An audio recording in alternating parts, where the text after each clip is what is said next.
নমস্কার, আমি প্রশান্ত ঘোষ। আমি আবার হাজির হলাম আপনাদের সামনে আমার দ্বিতীয় কবিতা গ্রন্থ কবিতার ভাণ্ডার থেকে একটি কবিতা নিয়ে। কবিতার নাম খোকা যাবে মামার বাড়ি।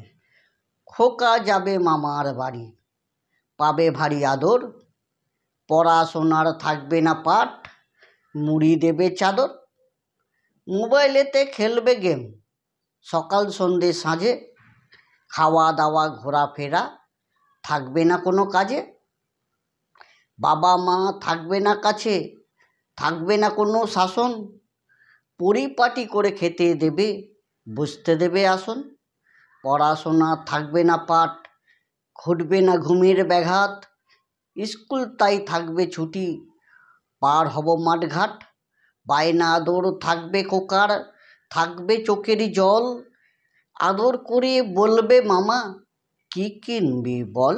নমস্কার।